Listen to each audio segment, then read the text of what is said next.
भजन संहिता पहला अध्याय उसके कुछ आयतों को मैं आपके सामने पढ़कर मैं उसमें से कुछ चीज़ों को आपसे शेयर करना चाहता हूँ। उसमें ऐसे लिखा है, भजन संहिता एक का एक से लेकर नीचे। क्या ही धन्य है वो पुरुष जो दुष्टों की युक्ति पर नहीं चलता और ना पापियों के मार्ग में खड़ा होता और ना ठट्ठा करने वाले की मंडली में बैठता है, परंतु वो तो यहोवा की व्यवस्था से प्रसन्न रहता और उसकी व्यवस्था पर रात दिन ध्यान करता रहता। वो उस वृक्ष के समान है जो बहते नालियों के किनारे लगाया गया है और अपनी ऋतु में फलता है और जिसके पत्ते कभी मुरझाते नहीं, इसलिए जो कुछ वो पुरुष करे वो सफल होता है।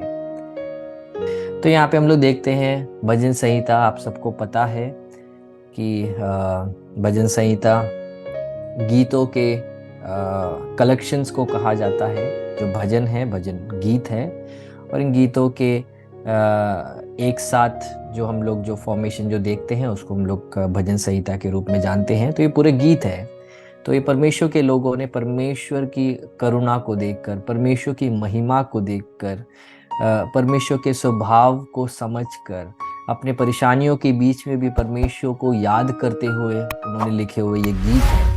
तो जो ये सबसे पहला जो गीत, और आपको पता है बाइबल का सबसे बड़ा जो किताब है वो भी भजन भजन संहिता है इन टर्म्स ऑफ चैप्टर। ठीक है, 150 चैप्टर्स है इसमें।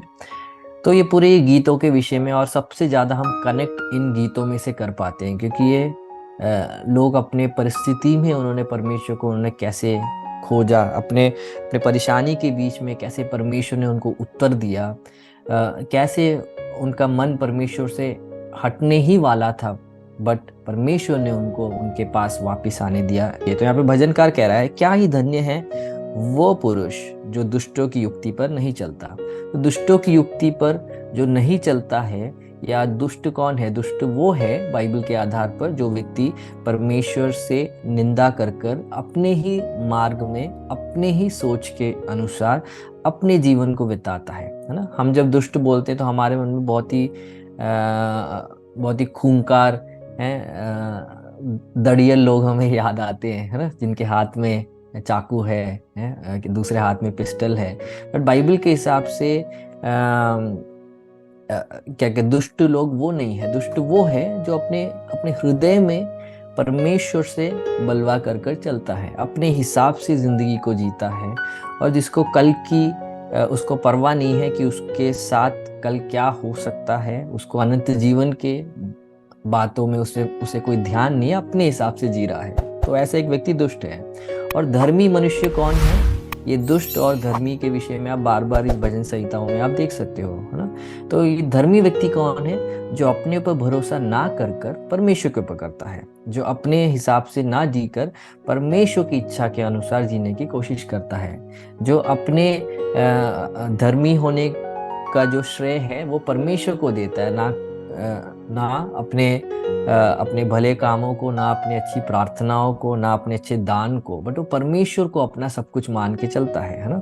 तो आज सुबह सुबह मैं आपसे भी यही बाइबल के आधार पर आपसे सवाल पूछना चाहता हूँ, क्या आप एक दुष्ट हैं या क्या आप एक धर्मी हैं? अगर आपका भरोसा आपके ऊपर है तो आप एक दुष्ट व्यक्ति हैं, क्योंकि आप जीवित एक खुदा के द्वारा जो परमेश्वर ने धर्मी होने का एकमात्र मार्ग छोड़ा है, हम उसको तिरस्कार करते हुए हम अपने हिसाब से जी रहे हैं। बट अगर आप एक धर्मी व्यक्ति हो तो आपको पता है कि हमारा जो बल है, हमारा जो विश्वास है, हमारी जो आशा है, हमारा जो प्रेम है, हमारे अंदर कुछ भी अगर अच्छाई है वो परमेश्वर की ओर से आती है। तो इसका एक प्रकाशन हम सबके अंदर आज सुबह के समय परमेश्वर डालना चाहता है। तो जब संसार बताता है कि संसार के हिसाब से चलने वाला व्यक्ति एक एक अच्छा व्यक्ति, एक धन्य व्यक्ति है, उसके जीवन में कभी कोई परेशानी नहीं होगी, बाइबल उसके विपरीत बताता है। बाइबल बताता है धन्य कौन सा व्यक्ति है? वो व्यक्ति जो दुष्टों की युक्ति पर नहीं चलता। एक दुष्ट अपने हिसाब से जब वो चीज़ों को करता है तो वो आगे बढ़ने के लिए अनेक लोगों को अपने पैरों के नीचे कुचल के आगे बढ़ना वो जानता है। बट एक धर्मी व्यक्ति क्या करेगा? वो अपने आप को नम्र करेगा, दूसरों के लिए प्रार्थना करेगा, अपने आप को परमेश्वर के बलवंत हाथों के नीचे रखेगा जब तक परमेश्वर ना उठाए, ठीक है। पर दुष्ट क्या करेगा, वो युक्तियों के द्वारा लोगों को भरमाएगा, लोगों को धोखा देगा, लोगों को छल और कपट के द्वारा उनको क्या अपनी बात मनवाएगा। बट बाइबल बताता है कि वैसा व्यक्ति धन्य नहीं है, वैसा व्यक्ति परमेश्वर के क्रोध के अधीन है। बट आज मैं आपको बाइबल से बताना चाहता हूँ, आप एक धर्मी व्यक्ति बने बाइबल के हिसाब से, जो जो एक धन्य है। और वो धन्य क्यों है, वो दुष्टों की युक्ति पर नहीं चलता। तो आज सुबह हम लोग इन वचनों को जब याद कर रहे हैं, तो अगर हमारे जीवन में दुष्टों की युक्तियां हैं, कि जब हम सोचते हैं कि मैं इस तरीके से मैं पैसे कमाऊंगा, मैं इस तरीके से मैं अपने परिवार वालों से ऊपर को उठूंगा, है ना, या मैं उस व्यक्ति को मैं लज्जित करूंगा अपने अपने धन के द्वारा, अपने इन्फ्लुएंस के द्वारा, अपने अच्छाई के द्वारा, तो हम दुष्ट की युक्ति है उससे हम दूर होना है। दूसरा, और ना पापियों के मार्ग में खड़ा होता। तो एक पापी व्यक्ति का एक मार्ग है, उसका एक तरीका है, उसका एक स्टैंडर्ड है, वो उसी तरीके से करता है। तो पापी व्यक्ति वो पाप के राह में चलना वो ज़्यादा पसंद करता है, वो अपने पाप में वो मज़े करता है ना, उसको उसको दूसरों की फिक्र नहीं है। बट एक धर्मी व्यक्ति कौन है, वो अगर अपने अंदर कमी देखता है तो उसे फिक्र होती है, वो परमेश्वर की उपस्थिति में वो अपने आप को नम्र करता है, परमेश्वर से माफ़ी मांगता है वो, है ना। तो पापियों के मार्ग में हमें खड़ा नहीं होना है, क्योंकि पापियों का मार्ग किसकी ओर जा रहा है, नाश की ओर जा रहा है। बट हमें धर्मियों के मार्ग में खड़े होना है। धर्मियों का मार्ग क्या है, यीशु मसीह है। यीशु मसीह का मार्ग वो धर्मी होने का मार्ग है, वो एक पवित्र मार्ग है। वो उसमें शायद चलने से सांसारिक रीति में शायद हमारा फायदा ना हो, तो भी हम आत्मिक रीति में हम बड़े हो रहे हैं, हम परमेश्वर की नज़रों में हम बड़े हो रहे हैं। तो इसीलिए बाइबल किस व्यक्ति को धन्य बोलता है, पहला वो व्यक्ति जो जो दुष्टों की युक्ति पर नहीं चलता। यहाँ पे चलने के विषय में बताया जा रहा है, ठीक है। दूसरा, पापियों के मार्ग में जो खड़ा नहीं होता, है ना, जो यहाँ पे खड़े होने या एक स्टेशनरी एक चीज के विषय में बताया गया है, मतलब हिल नहीं रहे हो बट आप वहीं पे आप खड़े हुए हो। और तीसरा जो बताया है, ठट्टा करने वालों के मंडी पर नहीं बैठता, ठीक है।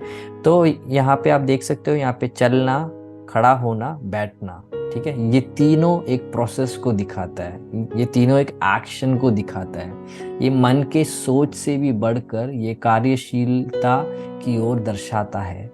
तो क्या हम ठट्टा करने में हमें मज़ा आता है, क्या हमें दूसरों की बुराई करके उनका मजाक उड़ाने में अगर हम मज़े लेने वाले अगर मसीही हैं, तो हमें ध्यान रखना है कि परमेश्वर को इस बात से खुशी नहीं है, क्योंकि परमेश्वर हमें ठट्टा करने वालों की मंडली से हमको शुद्ध कर कर, पवित्र कर कर हमें अपना निज भाग बनाया है। तो क्या अब फिर से हम ऐसे मजाक में जाएंगे, क्या फिर से हम ऐसी ठट्टा उड़ाने वालों के साथ क्या हम भी फिर से बन जाएं? नहीं, बाइबल बताता है उनकी मंडली में नहीं बैठना है। मतलब वो बैठना अगेन किस चीज को दिखाता है, सहभागिता को, फेलोशिप को दिखाता है। तो हमें संसारिक चाल से, संसारिक मार्ग से और संसारिक युक्तियों से हमें दूर अपने आप को रखते हुए हमारा मन और कहीं लगना है। तो अभी आज मैं आपको बताऊंगा हमारा मन कहाँ लगना चाहिए। हमारा मन, बाइबल बताता है, परंतु वो तो यहोवा के व्यवस्था से प्रसन्न रहता और उसकी व्यवस्था पर रात दिन ध्यान करता है। तो एक विश्वासी की असली खुशी कहाँ से आती है? क्या उसे थोड़ा धन मिलने से उसे खुशी आएगी? हाँ, ऑब्वियसली उसको थोड़ी खुशी क्षण भर की आ सकती है, बट धन चले जाते ही उसकी खुशी वो क्या कहते हैं, उसको दुख की ओर लेके जा सकता है ना। क्या उसे अपने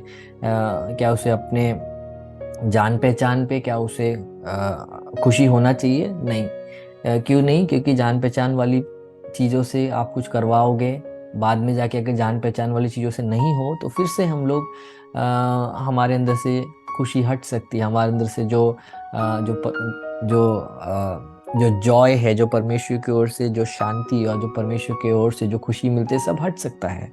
पर बाइबल बताता है एक परमेश्वर के एक जन का एक कैरेक्टर कैसा होना चाहिए, कि उसका जो हृदय है, उसका जो मन है, वो परमेश्वर के वाचाओं से खुशी मिलती है। आप में से कितने लोग आज आज अपने हृदय पे हाथ रखकर इस सुबह सुबह परमेश्वर की उपस्थिति में कह सकते हैं, परमेश्वर मेरा मन तो आपसे प्रसन्न रहता है। परमेश्वर आपके आपके जो वचन है उसी पे ही दिन रात मैं अपने हृदय को लगा कर मैं खुश रहता हूँ, मैं खुश रहती हूँ।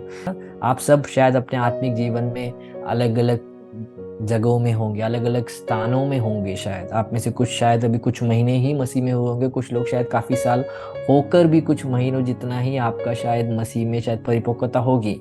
आप जहाँ कहीं भी हो, अगर आप परमेश्वर के वचनों में बने रहते हैं तो आप फल लाएंगे। आपके जीवन से दूसरों के जीवन में परिवर्तन पड़ेगा, आपके जीवन से आपके परिवार में परिवर्तन पड़ेगा, है ना। पेड़ का, किसी भी पेड़ का फल उस पेड़ के लिए नहीं होता है ना, वो दूसरों के लिए होता है। वैसे ही आपके आपके जीवन में जो फल उत्पन्न होंगे, जो कि आत्मा के फल के रूप में हम लोग नए नियम में देखते हैं, वो उससे दूसरे लोग यीशु की आराधना करेंगे, यीशु की स्तुति करेंगे और यीशु की महिमा करेंगे। तो एक अवस्था में आप आ जाओगे जहाँ पे आत्मिक रीति में आप बढ़ते ही आप चले जाओगे, आप मसीह की ओर देखते देखते आप आगे चले जाओगे। अगर आप गिरते हो तो भी आप परमेश्वर को, अपने भरोसे को आप रखते हुए फिर से मन फिराकर आप परमेश्वर के साथ आप चलने लगोगे। तो परमेश्वर के आशीष का एक बहुत बड़ा एक चिन्ह है सफलता, है ना। यहाँ पे करोड़ों अरबों रुपए कमाना नहीं है, वो है संसार की सफलता। स्वर्ग राज्य की सफलता क्या है कि हम फलवंत होंगे, अनेक लोगों के लिए हम आशीष का कारण बनेंगे, हमारे जीवन से अनेक लोग यीशु मसीह को जानेंगे।